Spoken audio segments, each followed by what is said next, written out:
서울 변두리 반찬 가게에서 시작된 노년 여성의 충격적인 이야기가 SNS를 뜨겁게 달구고 있습니다. 평생을 아들을 위해 모은 3억 원이 하루아침에 사라진 68세 어머니의 사연이 공개되면서 많은 이들의 공분을 샀는데요.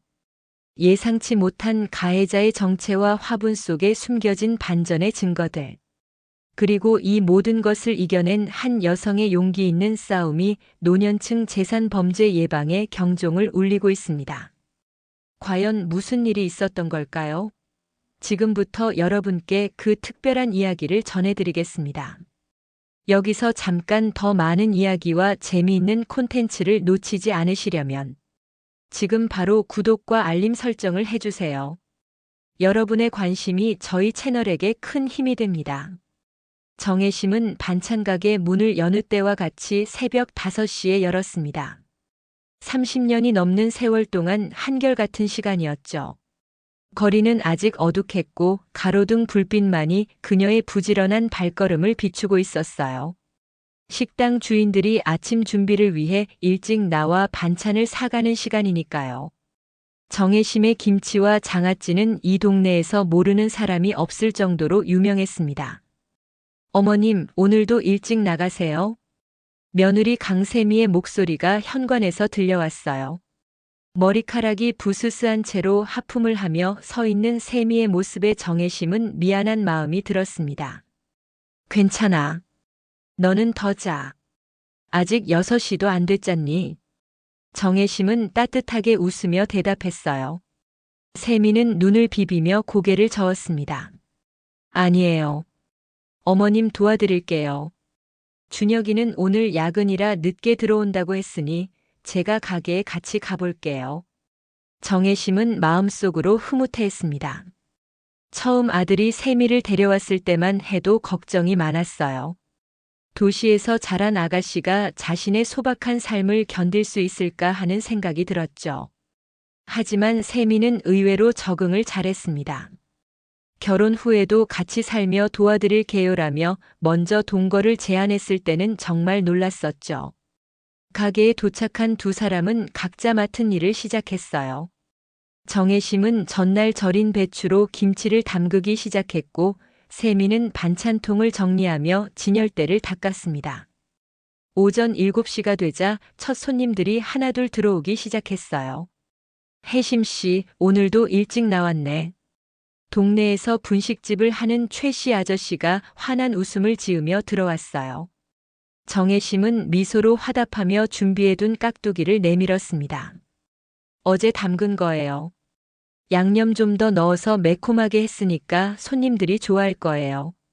하루가 저물 때쯤 정혜심은 가게 정리를 마치고 은행으로 향했습니다. 오늘은 특별한 날이었어요. 30년간 모은 돈 3억 원을 3년 적금으로 예치하는 날이었죠.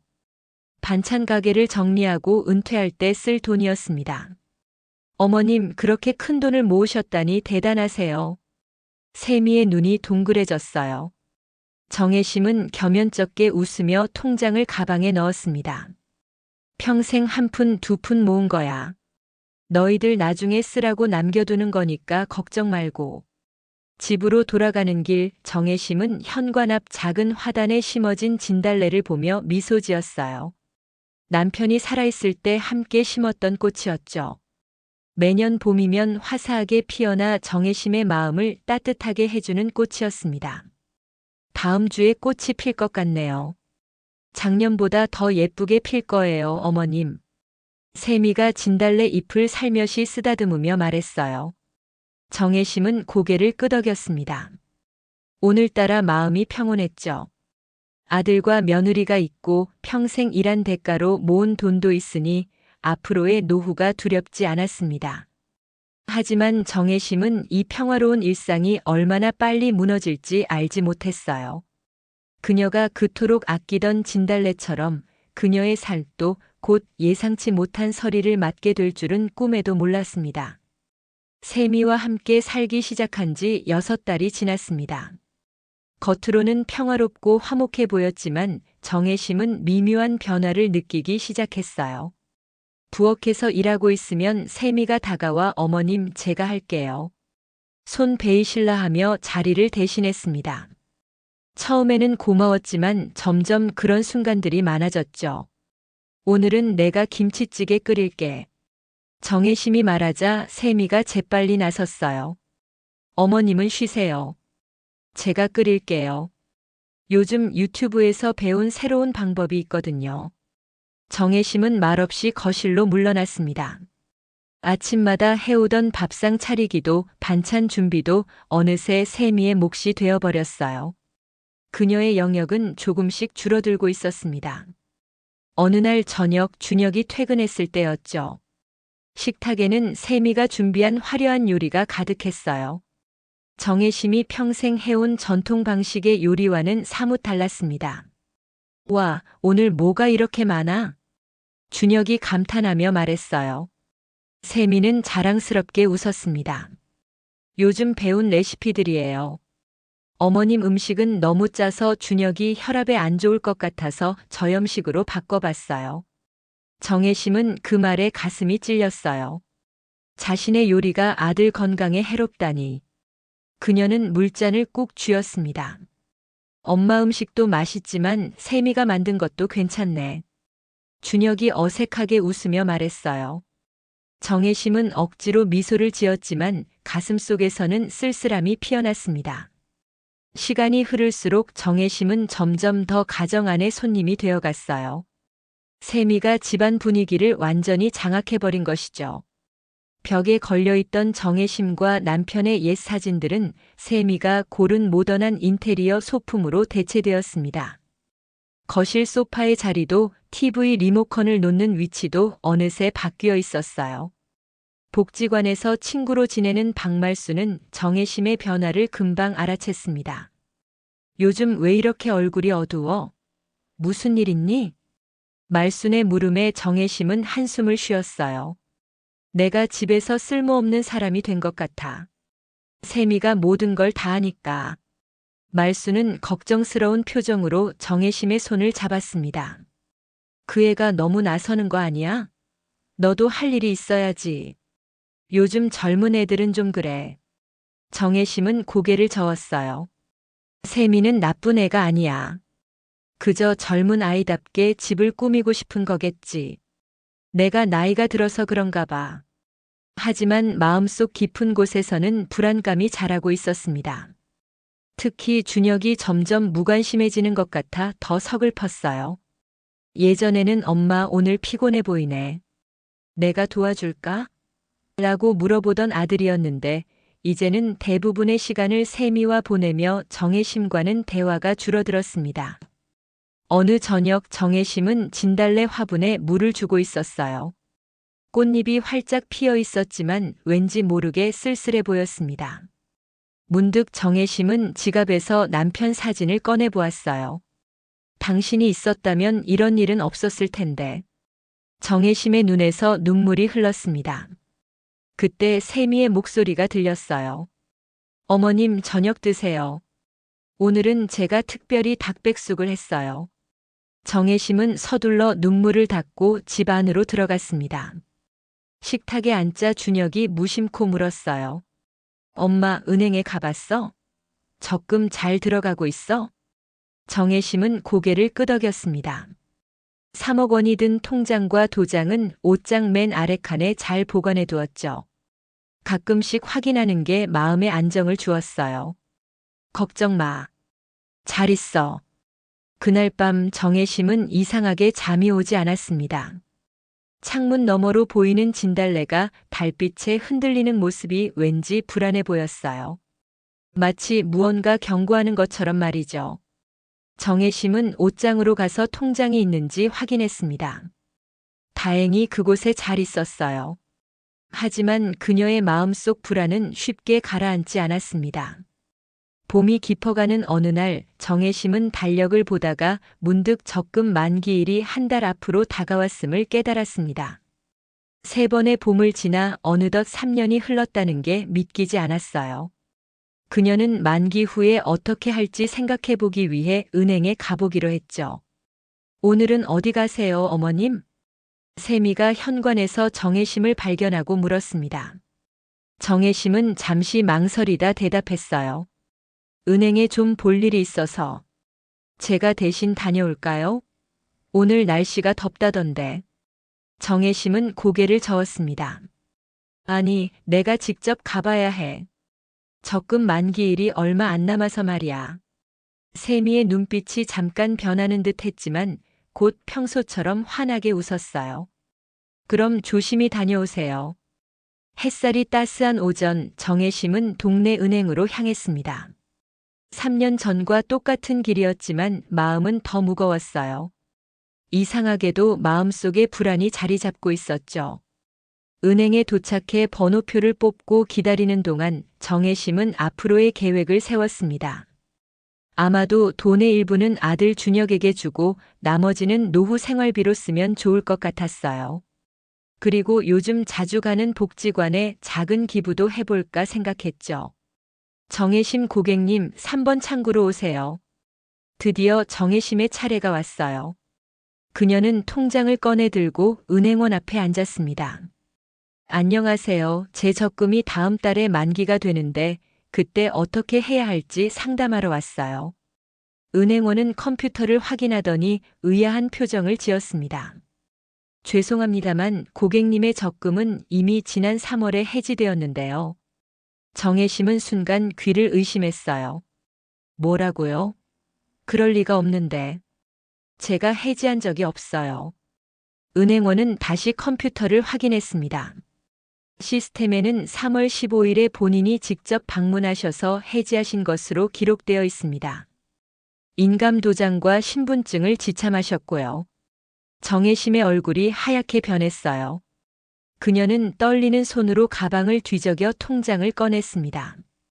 거기에는 분명 적금이 들어가 있다는 기록만 있을 뿐 해지 내역은 없었어요. 이건 잘못된 거예요. 제가 해지한 적이 없다니까요. 정혜심의 목소리가 높아졌습니다. 주변 사람들이 쳐다보기 시작했죠. 은행원은 진정시키려는 듯 부드럽게 말했어요. CCTV 확인도 가능합니다. 잠시만 기다려 주시겠어요? 15분 후 은행원은 태블릿을 들고 돌아왔습니다. 거기에는 지난 3월 정혜심처럼 보이는 노인이 창구에서 서류를 작성하는 모습이 담겨 있었어요. 얼굴이 선명하게 보이지는 않았지만 옷차림과 체형이 비슷했습니다. 분명 제가 아니에요. 제 통장과 도장을 누군가가. 정혜심은 말을 잇지 못했어요. 갑자기 떠오른 생각 때문이었죠. 그녀는 황급히 가방을 열어 지갑에서 신분증을 확인했습니다. 다행히 신분증은 그대로 있었어요. 하지만 은행 거래 시 필요한 인감도장은 가지고 있지 않았죠. 집에 가봐야겠어요. 제 인감도장이. 정혜심은 어지러움을 느끼며 은행을 나왔습니다. 버스를 기다리는 동안 그녀의 머릿속은 혼란스러웠어요. 누가 그녀의 통장과 도장을 가져갔을까? 그리고 왜? 집에 도착한 정혜심은 곧장 자신의 방으로 향했습니다. 옷장 맨 아래 칸에 있어야 할 통장 보관함을 열자 충격적인 광경이 펼쳐졌어요. 통장은 온데간데 없고 인감도장도 사라져 있었습니다. 이럴 수가. 정혜심은 무릎을 꿇고 앉았어요. 평생 모은 3억 원이 한순간에 사라진 것이죠. 그녀는 불안한 마음으로 집안을 뒤지기 시작했습니다. 혹시 자신이 다른 곳에 옮겨뒀을지도 모른다는 희미한 희망을 품고서요. 하지만 어디를 찾아봐도 통장은 보이지 않았어요. 정혜심은 진정하기 위해 뜰로 나갔습니다. 그때 눈에 들어온 것은 활짝 핀 진달래였어요. 그 아름다움과는 대조적으로 정혜심의 마음은 찢어질 듯 아팠습니다. 화분 주변을 둘러보던 정혜심은 문득 이상한 점을 발견했어요. 흙이 조금 파헤쳐진 듯 했죠. 호기심에 정혜심은 그곳을 손으로 파보았습니다. 그리고 놀라운 것을 발견했어요. 찢어진 통장 조각이 흙 속에 묻혀 있었습니다. 이게 무슨? 심장이 빠르게 뛰기 시작했어요. 정혜심은 떨리는 손으로 그 조각을 집어들었습니다. 분명 그녀의 적금 통장이었어요. 누군가 일부러 찢어서 묻은 것이 분명했죠. 정혜심은 찢어진 통장 조각을 손에 꼭 쥔 채 집 안으로 돌아왔습니다. 머릿속은 복잡한 생각들로 가득했어요. 누가 이런 짓을 했을까? 왜 하필 진달래 화분 밑에 증거를 묻은 걸까? 그녀는 거실 소파에 힘없이 주저앉았습니다. 어머님, 벌써 돌아오셨어요? 세미가 부엌에서 나오며 물었어요. 정혜심은 순간 세미의 표정을 관찰했습니다. 평소와 다름없이 밝고 상냥해 보였죠. 하지만 이제는 그 미소가 의심스러웠어요. 은행에 갔다 왔어. 근데 세미야, 혹시 내 방에 들어간 적 있니? 세미의 눈이 잠시 흔들렸지만 곧 평온을 되찾았습니다. 아니요, 어머님 방은 청소할 때만 잠깐 들어갔어요. 왜 그러세요? 정혜심은 마음을 다잡았어요. 아직 확실한 증거가 없었으니 섣불리 의심을 드러낼 수는 없었습니다. 아니, 그냥 물어본 거야. 그날 밤 정혜심은 잠을 이루지 못했어요. 창문 너머로 보이는 진달래 화분이 달빛에 희미하게 빛나고 있었습니다. 새벽녘 정혜심은 미세한 소리에 잠에서 깼어요. 누군가 마당에서 움직이는 소리였죠. 조심스럽게 창문 가까이 다가간 정혜심은 놀라운 광경을 목격했습니다. 세미가 진달래 화분 주변을 살피고 있었어요. 마치 뭔가를 확인하려는 듯한 모습이었죠. 정혜심의 심장이 빠르게 뛰었습니다. 그녀의 의심이 현실이 되어가고 있었어요. 다음 날 아침 정혜심은 세미가 출근한 후 다시 진달래 화분을 살폈습니다. 어제보다 더 깊게 파보니 작은 비닐봉지가 나왔어요. 안에는 찢어진 통장 조각들과 함께 인출 명세서가 들어있었죠.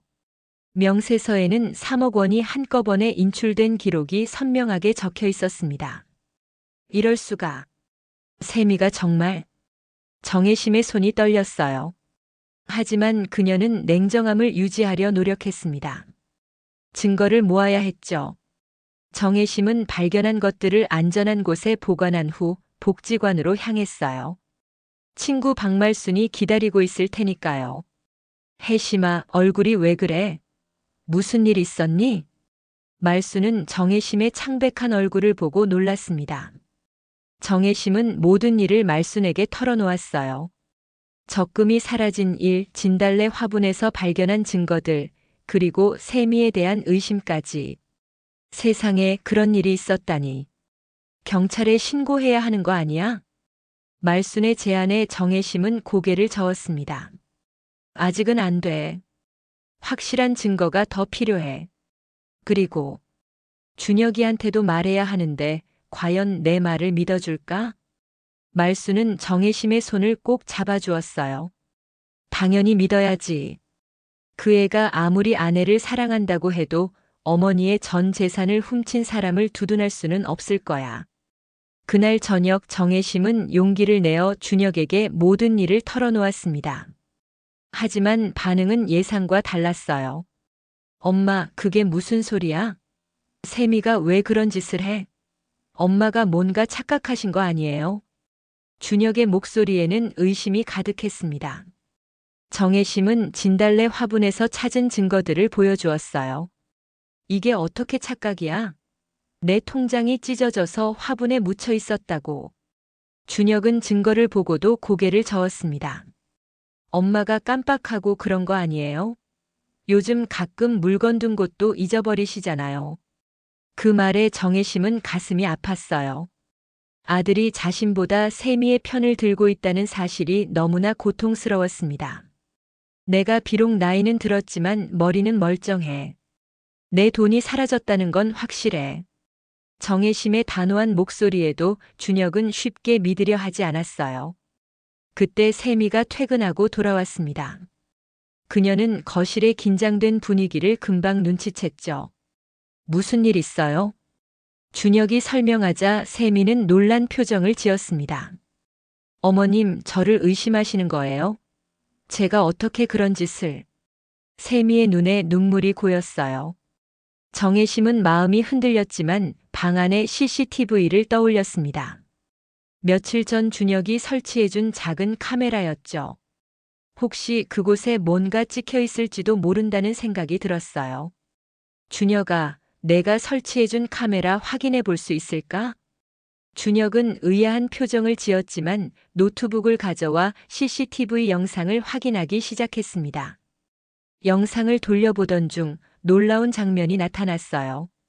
새벽에 세미가 정혜심의 방에 몰래 들어가 서랍을 뒤지는 모습, 그리고 화분을 파고 무언가를 묻는 장면이 선명하게 보였습니다. 이게 무슨... 준혁의 얼굴이 창백해졌어요.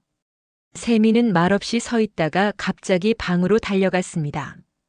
정혜심과 준혁이 따라갔을 때 세미는 이미 가방에 옷가지를 넣고 있었어요.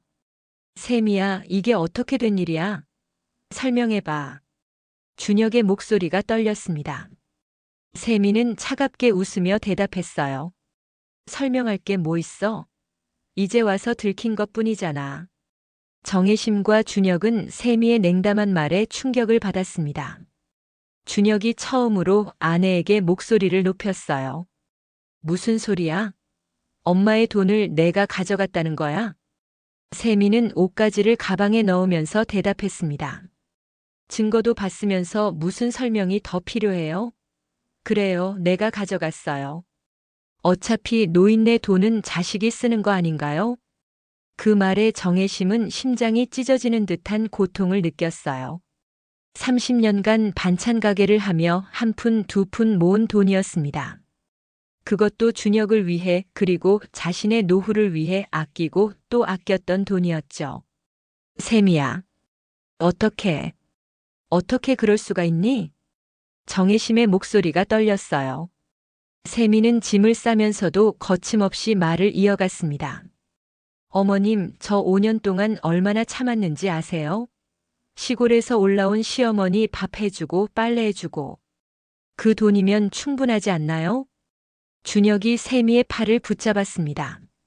정신 차려. 그건 엄마의 평생 모은 돈이라고. 세미는 준혁의 손을 뿌리치며 냉소적으로 웃었어요. 당신도 참 웃기네요. 당신은 그동안 뭐 했어요?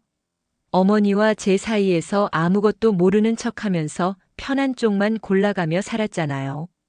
정혜심은 세미의 말에 준혁을 바라보았습니다.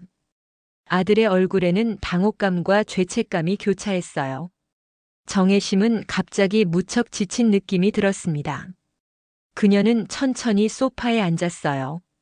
세미야, 그 돈을 어디에 뒀니? 세미는 가방을 메고 현관으로 향하며 대답했습니다. 안전한 곳에 있어요. 이제 와서 돌려달라고요? 그건 무리예요. 준혁이 세미의 앞을 막아섰어요. 지금 당장 돌려줘.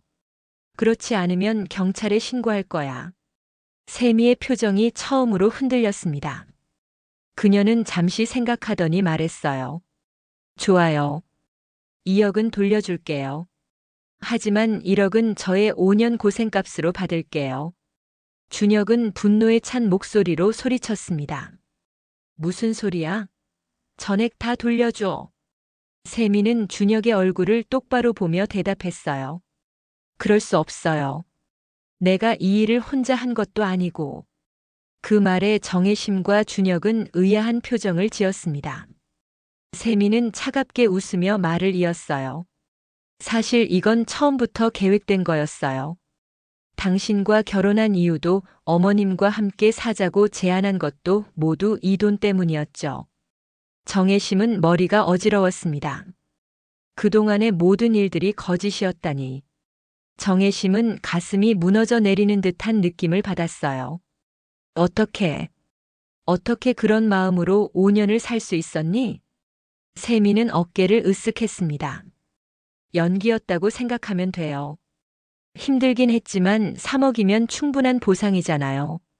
준혁이 휴대폰을 꺼내 들었어요. 경찰에 신고할 거야. 이건 명백한 사기이자 절도라고. 그러자 세미가 비웃었습니다. 신고해봐요. 부부간의 재산 문제로 경찰이 웃을걸요? 당신이 나한테 준 돈이라고 하면 그만이에요. 준혁은 세미를 노려보았습니다. CCTV 영상이 있어. 너희가 훔친 증거야. 세미의 눈빛이 흔들렸지만 그녀는 여전히 냉정했어요. 좋아요. 그럼 2억만 돌려줄게요. 나머지는 제 몫이에요. 정혜심은 천천히 일어나 세미 앞에 섰습니다. 그녀의 눈에는 이제 분노보다 슬픔이 가득했어요. 돈은 돌려받을 수 있을지 모르지만 내가 우리에게 준 상처는 영원히 남을 거야. 세미는 잠시 정혜심의 눈을 바라보았습니다. 그녀의 눈에 잠시 동요가 일었지만 곧 냉정함을 되찾았어요. 어머님, 세상은 그렇게 단순하지 않아요. 저도 살아남기 위해 이런 선택을 한 거예요. 정혜심은 고개를 저었습니다. 살아남기 위해 다른 사람을 해치는 건 변명이 될 수 없어. 세미는 더 이상 말을 하지 않고 현관문을 향해 걸어갔어요. 준혁이 그녀를 막아서려 했지만 정혜심이 아들의 팔을 잡았습니다. 나도. 이제 우리가 할 일은 증거를 모아서 제대로 대응하는 거야. 세미는 마지막으로 돌아보며 말했어요. 내일 변호사를 통해 연락할게요. 돈은 분할해서 갚겠죠. 그리고 그녀는 문을 열고 나갔습니다. 문이 닫히는 소리가 정혜심과 준혁의 가슴에 깊은 울림을 남겼어요. 준혁은 고개를 숙이고 어머니 앞에 무릎을 꿇었습니다. 엄마, 정말 죄송해요. 제가 세미를 제대로 보지 못했어요. 정혜심은 아들의 머리를 쓰다듬었어요. 괜찮아. 우리 모두 속았던 거야. 그날 밤 정혜심은 마당에 나가 진달래 화분을 바라보았습니다. 그 아름다운 꽃이 이제는 배신의 상징으로 보였어요. 하지만 정혜심은 이것이 끝이 아님을 알았습니다. 그녀는 다시 일어설 것이고 잃어버린 것들을 되찾을 것이었죠. 다음 날 아침 정혜심은 평소보다 일찍 일어났습니다. 밤새 잠을 설친 눈이 붓고 피로했지만 그녀의 마음은 이상하게도 평온했어요. 어쩌면 최악의 배신을 경험한 후에 오는 일종의 체념인지도 모르겠습니다. 부엌에서 차를 끓이고 있을 때 준혁이 나타났어요. 엄마, 괜찮으세요? 좀 주무셨어요? 정혜심은 미소를 지었습니다. 응, 생각보다는 괜찮아. 이제 어떻게 할지 결정해야지. 준혁은 어머니 옆에 앉아 손을 잡았어요. 제가 변호사 친구에게 연락했어요. 오늘 오후에 만나기로 했습니다. 정혜심은 고개를 끄덕였습니다. 그때 초인종 소리가 들렸어요. 준혁이 문을 열자 낯선 남자가 서 있었습니다. 안녕하세요. 강세미 씨의 변호사 윤정민입니다. 윤정민은 정중하게 인사하며 명함을 건넸어요. 그는 세미를 대신해 협상하러 왔다고 했습니다. 정혜심과 준혁은 그를 거실로 안내했어요. 강세미 씨는 2억 원을 돌려드리기로 결정했습니다. 나머지 1억은 5년간의 가사노동과 정신적 고통에 대한 대가로 요구한다는 입장이에요. 준혁이 분노에 차 대답했습니다. 가사노동이요? 어머니도 같이 했고 그건 가족으로서 당연한 거였어요. 그리고 정신적 고통이라니 오히려 우리가 사기를 당해 고통받고 있잖아요. 윤 변호사는 담담하게 서류를 꺼냈어요. 법적으로는 복잡한 문제입니다. 증거 없이 배우자의 재산을 취득했다고 주장하기는 어려워요. 게다가 정혜심이 조용히 말을 끊었습니다. CCTV 영상이 있어요. 세미가 내 방에서 통장과 도장을 훔치는 장면, 그리고 화분에 증거를 묻는 장면이요. 윤 변호사의 표정이 굳었어요. 그는 잠시 생각하더니 말했습니다. 해당 영상을 볼 수 있을까요? 준혁이 노트북을 가져와 영상을 보여주었습니다. 영상에는 세미가 명백히 범행을 저지르는 모습이 담겨 있었어요. 윤 변호사는 표정이 점점 어두워졌습니다. 이 상황에서는 당사자들끼리 합의하는 게 좋겠습니다. 강세미 씨에게 상황을 설명하고 다시 연락드리겠습니다. 윤 변호사가 떠난 후 정혜심은 마당으로 나갔어요. 진달래 화분 옆에는 작은 국화 화분도 있었습니다. 남편이 살아있을 때 함께 심었던 것이죠. 진달래는 화려하게 피어 있었지만 국화는 아직 꽃봉오리만 맺고 있었어요. 엄마, 이제 어떻게 할까요? 준혁이 물었습니다. 정혜심은 국화 화분을 가리키며 말했어요. 저 국화 화분 좀 옮겨줄래? 진달래 자리에 심어볼까 해. 준혁은 의아했지만 어머니의 말대로 국화 화분을 옮기기 시작했습니다. 그런데 화분을 들어 올리자 그 아래에서 금속 상자가 나왔어요. 이게 뭐지? 정혜심도 놀란 표정으로 다가왔습니다. 그들은 함께 상자를 열었어요. 안에는 작은 일기장과 USB가 들어 있었습니다. 일기장을 펼치자 세미의 글씨로 쓰여진 내용이 눈에 띄었어요. 2018년 3월 15일. 오늘 지인의 소개로 이준혁을 만났다. 어머니가 3억 원의 재산이 있다고 한다. 계획대로 접근해보자. 준혁의 얼굴이 창백해졌습니다.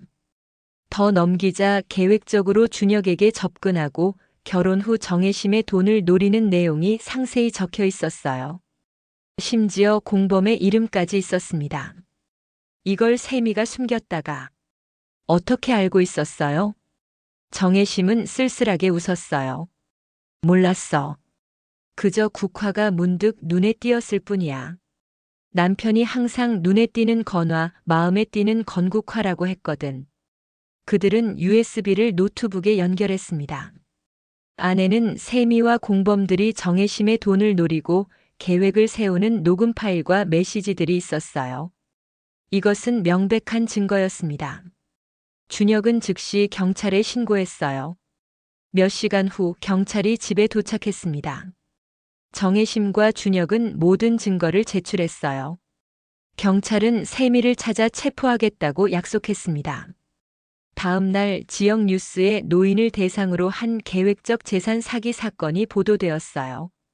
세미와 공범들의 사진이 공개되었고 비슷한 피해를 당한 노인들이 추가로 신고하기 시작했습니다.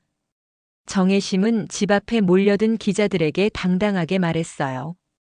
제가 이렇게 나선 이유는 저 같은 피해자가 더 이상 생기지 않았으면 하는 바람 때문입니다. 노인이라고 무시하지 마세요. 우리도 충분히 강합니다. 그녀의 말은 많은 사람들에게 울림을 주었습니다. 특히 비슷한 상황에 처한 노인들에게 용기를 주었어요. 정혜심은 갑자기 지역사회의 영웅이 되었습니다.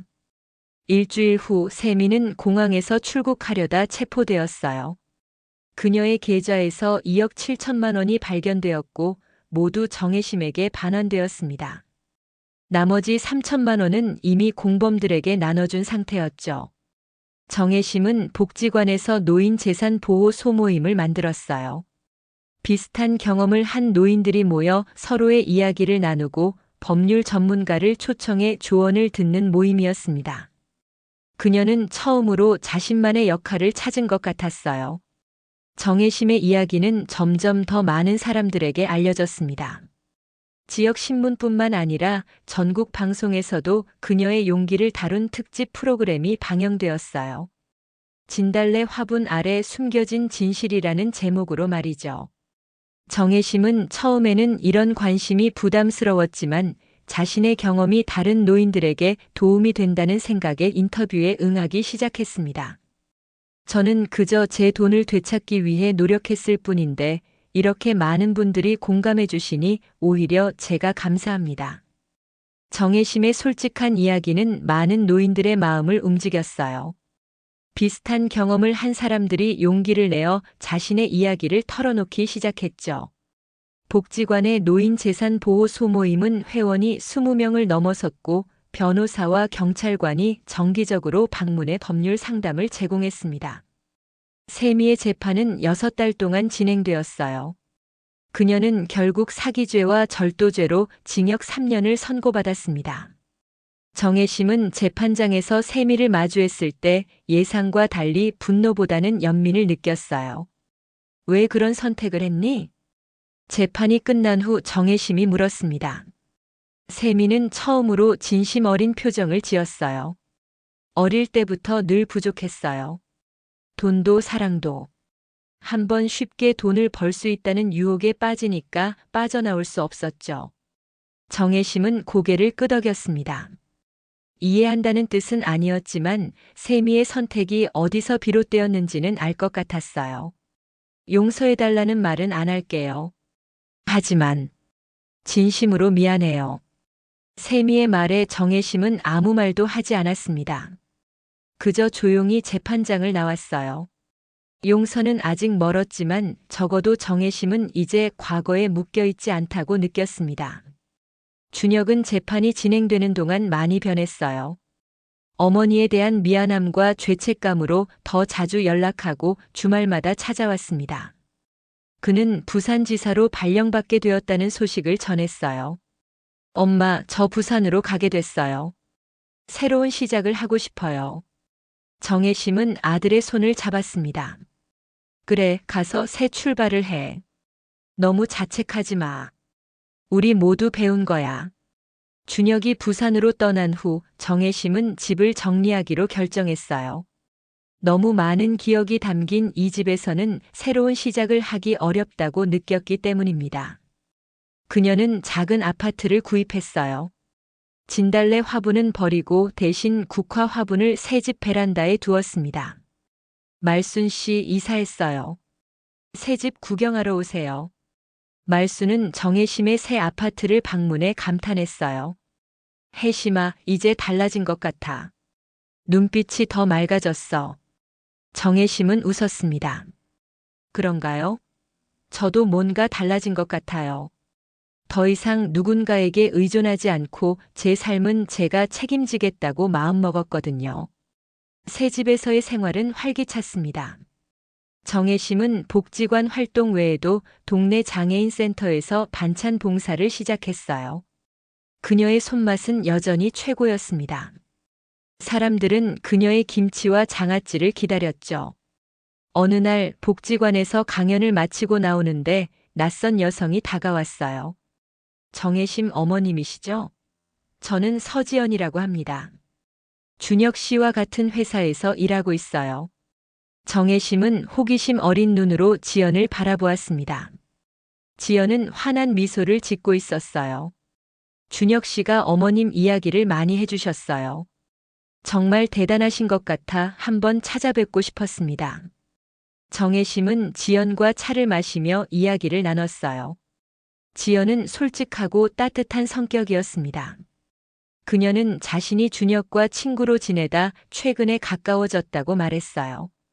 어머님, 솔직히 말씀드리자면 준혁 씨가 많이 아파하고 있어요. 자신을 탓하면서요. 하지만 저는 그런 준혁 씨가 오히려 진실된 사람이라고 생각해요. 정혜심은 지연의 눈을 바라보았습니다. 그 눈빛에서 진심을 느낄 수 있었어요. 고마워요, 지연 씨. 준혁이를 잘 부탁해요. 지연은 손을 내밀었습니다. 오히려 제가 어머님께 많이 배우고 싶어요. 앞으로 종종 찾아뵈어도 될까요? 정혜심은 지연의 손을 따뜻하게 잡았어요. 그렇게 정혜심의 삶에 새로운 인연이 시작되었습니다. 진달래처럼 화려하진 않지만 국화처럼 진중하고 오래가는 인연이었죠. 가을이 깊어갈 무렵 정혜심의 베란다에 심은 국화가 활짝 피었습니다. 그녀는 매일 아침 국화에 물을 주며 남편과의 추억을 떠올렸어요. 슬픔보다는 이제 감사함이 더 컸습니다. 당신 덕분에 제가 더 강해졌네요. 정혜심은 국화를 보며 중얼거렸어요. 바람이 불어 국화가 살짝 흔들렸습니다. 마치 대답하는 것처럼 말이죠. 겨울이 지나고 다시 봄이 찾아왔습니다. 정혜심의 아파트 베란다에는 국화 대신 다양한 화초들이 자리 잡았어요. 이제 그녀는 식물을 가꾸는 즐거움을 알게 되었죠. 특히 허브 키우는 것을 좋아했습니다. 바질, 로즈마리, 타임. 그녀는 이 허브들로 새로운 반찬 레시피를 개발하고 있었어요. 혜심 씨, 이번에 만든 허브 장아찌 정말 맛있어요. 복지관 동료들이 입을 모아 칭찬했습니다. 정혜심은 미소를 지었어요. 30년간 반찬 가게를 했지만 이렇게 새로운 도전을 하는 것이 재미있었습니다. 다음에는 이탈리아식 김치를 만들어 볼 거예요. 바질과 토마토를 넣어서요. 모두가 웃으며 기대한다고 말했어요. 정혜심은 이제 복지관에서 실버 셰프 강사로 활동하고 있었습니다. 그 같은 나이대 어르신들에게 간단하면서도 맛있는 요리를 가르쳤죠. 그녀의 수업은 항상 사람들로 가득 찼어요. 정혜심 선생님 전화 왔어요. 복지관 직원이 전화를 건네주었습니다. 전화기 너머로 준혁의 들뜬 목소리가 들렸어요. 엄마, 저 아빠 됐어요. 정혜심의 눈에 눈물이 고였습니다. 준혁과 지연이 결혼한 지 1년 만에 찾아온 기쁜 소식이었어요. 정말 축하해. 건강하게 태어났니? 네, 딸이에요. 3,900g이라고 하네요. 지연이도 건강해요. 정혜심은 가슴이 벅차올랐어요. 손녀의 탄생은 새로운 시작을 의미했습니다. 그녀는 재빨리 짐을 챙겨 부산으로 향했어요. 병원에 도착하자 지연이 아기를 안고 있었습니다. 작고 보드라운 얼굴의 아기는 평화롭게 잠들어 있었어요. 어머님 와주셔서 감사합니다. 서연이에요. 서연. 정혜심은 그 이름을 속삭이며 손녀를 조심스럽게 안았습니다. 작은 생명체의 온기가 그녀의 마음을 따뜻하게 녹였어요. 너무 예쁘구나. 우리 서연이. 준혁이 어머니 옆에 앉았습니다. 엄마 앞으로 서울과 부산을 자주 오가기 힘드실 텐데. 저희 집 근처로 이사 오시면 어떨까요? 정혜심은 잠시 생각에 잠겼어요. 서울에는 복지관 활동과 새로 시작한 강의가 있었습니다. 하지만 손녀가 자라는 모습을 가까이서 지켜보고 싶은 마음도 컸죠. 생각해 볼게. 하지만 너희 가정에 방해되지 않는 선에서야. 지연이 정혜심의 손을 잡았어요. 어머님, 저희는 어머님이 함께 계시면 오히려 든든할 것 같아요. 서연이도 할머니의 사랑을 많이 받으면 좋겠고요. 정혜심은 지연의 진심 어린 눈빛에 감동했습니다. 세미와는 다른 진정으로 가족을 생각하는 마음이 느껴졌어요. 1년 후 정혜심은 부산의 아파트로 이사했습니다. 준혁의 집과는 버스로 15분 거리였어요. 가까이 있되 적당한 거리를 유지하는 것이 서로에게 좋을 것 같아 그렇게 결정했죠. 그녀는 서울의 복지관 활동을 정리했지만 부산에서도 비슷한 봉사활동을 시작했습니다. 서연아, 할머니가 맛있는 거 해줄게. 정혜심은 이제 2살이 된 손녀에게 음식을 만들어주는 것을 가장 즐겼어요. 서연이는 할머니의 음식을 항상 맛있게 먹었죠. 특히 정혜심의 달걀찜을 좋아했습니다. 할머니 맛있어. 서연이의 해맑은 웃음은 정혜심에게 삶의 가장 큰 기쁨이었어요. 그녀는 손녀와 함께하는 시간이 늘어날수록 과거의 아픔이 치유되는 것을 느꼈습니다. 주말이면 정혜심, 준혁, 지연, 서연이 함께 바닷가를 산책했어요. 가족의 의미를 새롭게 느끼는 시간이었죠. 정혜심은 이제 자신의 삶이 전보다 더 충만하다고 생각했습니다. 엄마, 요즘 정말 행복해 보여요. 준혁이 어느 날 말했어요. 정혜심은 미소를 지었습니다. 그래, 행복해. 이제는 잃어버린 것들보다 찾은 것들이 더 많으니까. 정혜심은 가을이 되자 아파트 베란다에 다시 국화를 심었습니다. 꽃이 피기 시작하자 그녀는 남편의 사진을 꺼내 국화 옆에 두었어요. 여보, 이제는 정말 괜찮아요. 우리 손녀도 생겼고 준혁이도 행복하게 잘 살고 있어요. 그리고 저도 새로운 삶을 찾았답니다.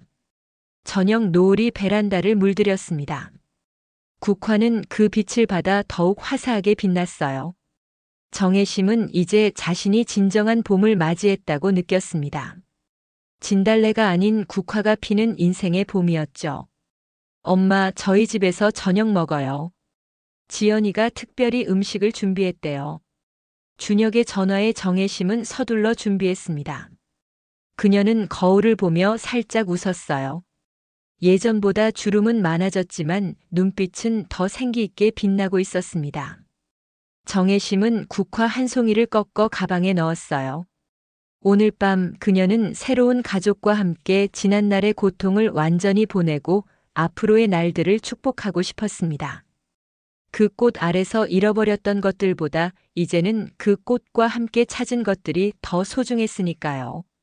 문을 나서는 정혜심의 발걸음은 가볍고 힘찼습니다. 마치 인생의 새로운 장을 열어가는 사람처럼 말이죠. 그녀는 이제 알았습니다. 진정한 강함은 쓰러지지 않는 것이 아니라 쓰러져도 다시 일어나는 것임을. 할머니, 빨리 와요.